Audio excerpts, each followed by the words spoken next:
उस महिला ने सिर्फ जमीन पर बनी नीली लाइन पार की थी। उसके शरीर में भयानक बदलाव होने लगे। उसके अंदर के गोश्त सड़ने लगे, हड्डियां तेजी से बढ़ने लगी। कुछ ही देर में वो एक भयानक और विकृत लाश बन गई। उसका पति डर के मारे ये सब देखकर हक्का बक्का रह गया। लंबे समय तक यकीन नहीं हुआ। इसी तरह वो रात से लेकर सुबह तक बदलती रही। कल रात एक नकाबपोश अज्ञात व्यक्ति ने उनके खेत के आसपास एक नीला वृत्त बनाया था। जो भी इस घेरे से बाहर कदम रखे, चाहे इंसान हो या जानवर, किसी को भी बख्शा नहीं गया। और मौत के तरीके बहुत ही भयानक थे। अवेई और पड़ोसी लुबेन खेत के चारों ओर चक्कर लगा रहे थे, देखने के लिए कि क्या उस नीली लाइन की कोई सीमा है। लेकिन जब वे दूसरे खेत पहुंचे तो पाए कि वहां के लोग अजीब तरह से मर चुके थे। ये सब आखिर कैसे हुआ? क्यों जिन लोगों ने नीली लाइन पार नहीं की उन्हें भी मौत मिली?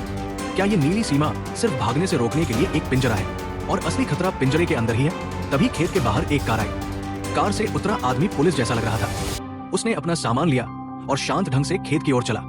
खेत के भीतर बैठे दोनों लोगों ने जोर से उसे रोका, लेकिन कोई फायदा न हुआ।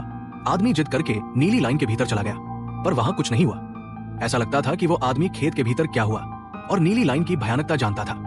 फिर उसने कहा, ये नीली लाइन निकलने से रोकेगी, पर अंदर आने से नहीं।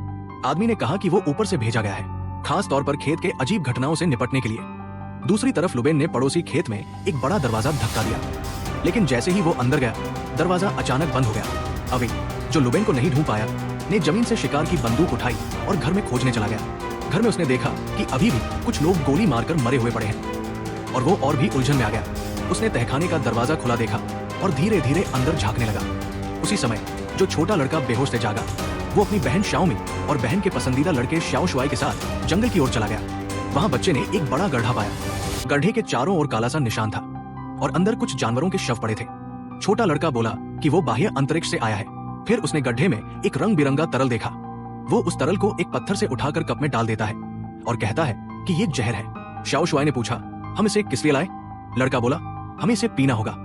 मैं बाह्य अंतरिक्ष से आया हूँ और सिर्फ अस्थायी रूप से इस शरीर का उपयोग कर रहा हूँ। अब तुम लोग नीली घेरा के अंदर फंस गए हो और बाहर नहीं जा सकते, पर ये इंद्रधनुषी तरल तुम्हें आजादी वापस दे सकता है। हालांकि अगर ज्यादा पियोगे तो ये जहर है और कम पियोगे तो असर नहीं होगा। बाहर निकलना मौत है। दूसरी तरफ लीसा ने जंगल में एक और लाश देखी। वो वही महिला थी जिसे छोटे लड़के के शरीर में रहना बताया गया था। उसके पास एक नोट पड़ा था जिस पर लिखा था, किसी पर भरोसा मत करो। लीसा ने ये बात गंभीरता से नोट कर ली। जब वो वापस खेत आई तो एक संदिग्ध आदमी वहां पहुंचा और खुद को पुलिस बता रहा था, पर नोट की चेतावनी के कारण महिला लीसा उस आदमी पर शक करने लगी। उसने आदमी की कमर पर रस्सी पर ध्यान दिया, जो जंगल में मिली उस औरत की कलाई पर मिले निशानों से मिलती जुलती दिखती थी। आदमी पूछ रहा था कि किसने कल जंगल में से गुजरा था, और फिर उसने थोड़ा पागलपन दिखाया। जब उसने लीसा के बेटे से मिलने की बात कही तो लीसा सतर्क हो गई। वो आदमी को गोदाम में ले गई और दूसरे माला पर बांध दिया। लीसा ने कहा कि उन्होंने कल पुलिस को नहीं बुलाया, तो फिर पुलिस इतनी जल्दी कैसे आ गई? और अगर पुलिस आती भी तो उन्हें नीली लाइन के बाहर ही रुकना चाहिए था, न कि आकर खतरे में कूद जाना। बात करते करते वो आदमी लीसा के पास धीरे धीरे आया और ऐसा लगा जैसे वो हमला करने वाला हो, पर अगले पल लीसा ने उसे बेहोश कर दिया। आदमी को लीसा ने बांध दिया क्योंकि वो अपने बेटे को ढूंढने के लिए बेचैन थी। लीसा ने उस बंदी की देखभाल एक पड़ोसी बूढ़ी औरत को सौंप दी। ये एक घातक भूल साबित हुई। दृश्य बदलता है। गड्ढे के पास वे 3 बच्चे फिर नकाबपोश आदमी से मिलते हैं जिसने कल लाइन खींची थी।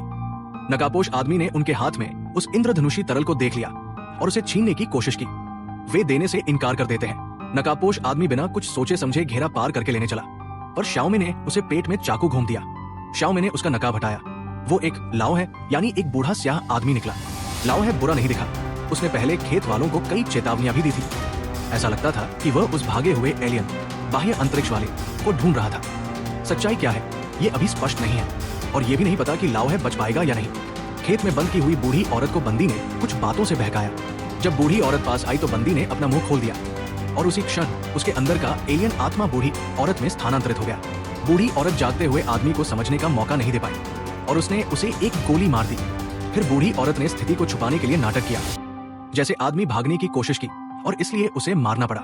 यही तो वजह थी कि वे बार बार कहते रहे, किसी पर भरोसा मत करो। इसी बीच दूसरे खेत में लुबेन खड़ी एक अजीब पेड़ की ओर ताकती रही।